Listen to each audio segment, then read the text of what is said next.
There is hope for a return to glory for an Ohio track, but it's going to be a massive undertaking. We'll talk about the challenges today and the one big question that's floating around about it, plus another dirt late model seat swap, drivers tuning up for Husets, and a bent frame and a leaking engine didn't stop this driver from winning his first 410 show. Let's go.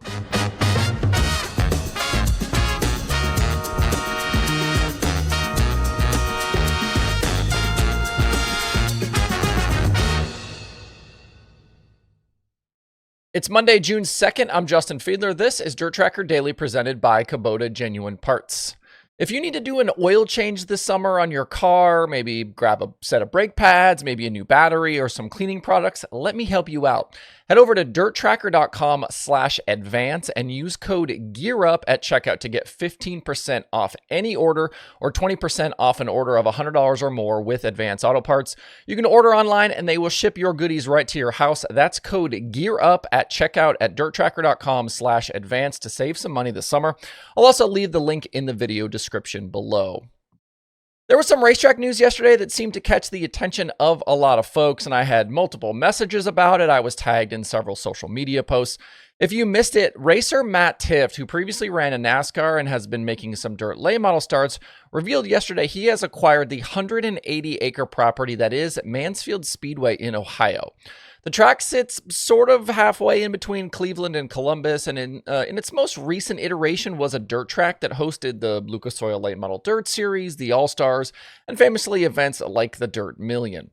That dirt version rose up and then ended quickly between 2017 and 2019. Before that, Mansfield was a paved track that held big-time stock car events like the NASCAR Truck Series, ARCA, and regional racing. The only trip I ever made to the track was for the Truck Series show there in 2008. That one was famously won by Donnie Leah on the last lap. Leah actually started 28th in that race. The big problem, though, for Tifft and Mansfield is no racing has happened there since 2019, and in the meantime, the facility has pretty much been destroyed. Unlike what we see at a place like West Virginia Motor Speedway, where you could likely be racing there in a few weeks or a few months, Mansfield is nearly a blank slate. From photos that Tifft posted in April, all that remains is part of the main front stretch grandstands that includes the tower and the suites and a little bit of concrete walls, and you can basically see the track's footprint. The rest of the grandstands, the safer barriers that were there, all of that was sold off, and a lot of the track and walls have really kind of been knocked down and tore up. There is a significant amount of work to be done here before any sort of racing can even be thought about. And all of those posting saying that Mansfield is quote-unquote back need to probably just take a beat. Bob Pockgrass reported that Tifft hopes to have racing and non-racing events at the facility in 2026. But looking at these photos, 2026 even feels maybe a bit ambitious. As we follow the progress there, the big question everyone has is dirt or paved for the track's future. Tifft hasn't said what the track will be just yet, and he's obviously got both on his resume, so we could see this thing going either way. There's certainly no lack of dirt track competition in Ohio, and clearly the paved route is no walk in the park either. Kudos to Tifft, though, for taking on a massive project like this, and we'll be keeping an eye here to see what he decides and how quickly they can get the facility into any sort of usable condition. There are new social media accounts for Mansfield out there. You can go find those, and you can also find Tifft himself to see more photos, more videos, and keep up with all the progress. And thanks to my friend Paul Arch for the Mansfield photo so we can kind of see the comparison between what it was and what it is now. In some dirt late model ride news from recent days, the Adam Family 75 has another new driver in the seat. If you might remember back a few weeks, they decided to come off the World of Outlaws late model tour full time. Daniel Adam was then moved into a modified, and Mike McKinney was brought in to run the late model. McKinney was going to run a bunch around his own area there in kind of Indiana, Illinois, or I shouldn't say Indiana, but Illinois and a lot of those tracks there and things like the Summer Nationals. But the team rolled into LaSalle to race against Mars this past weekend with Dylan McCowan in the seat. He ended up 17th in that first feature on Friday and then DNF'd on Saturday in the main event. McKinney shared yesterday he's out of the 75 and will return to his family-owned 96M modifieds for the rest of the year. In what looks like 10 late model starts in the 75, McKinney made 4 features with a best finish of 11th. That came against Mars at Highland on May 17th. His first modified races back, McKinney was 4th and 2nd at LaSalle Friday and Saturday. McCowan also started the season as a World of Outlaws late model full-timer, but fell off to go pick and choose in April. He's more experienced in the late model than McKinney, but I'd hope this was going to be a good chance for McKinney to maybe start making a move up the ranks. Sunday racing action was highlighted by Ryan Timms winning at Huset's. He topped World of Outlaws sprint car full-timer Hunter Schurenberg and Ayrton Geniton in that one. The main event also included names like Kerry Madsen, Anthony Macri, Emerson Axum, Brady Bacon, and another World of Outlaws full-timer Cole Macedo. The big money High Bank Nationals at Huset's is coming up later this month, so I think some of these guys clearly trying to work on that notebook in advance.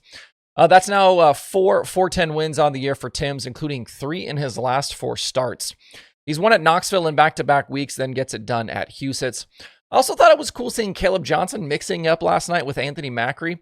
Johnson won 3 straight Sunday shows there coming into yesterday, and I think the confidence really starting to rise. I think he could continue to be a sneaky one to watch this summer around the Midwest. In Pennsylvania, Snyder Jr. wrapped up the rain-wrecked Western PA Speed Week with the victory yesterday at Tri-City.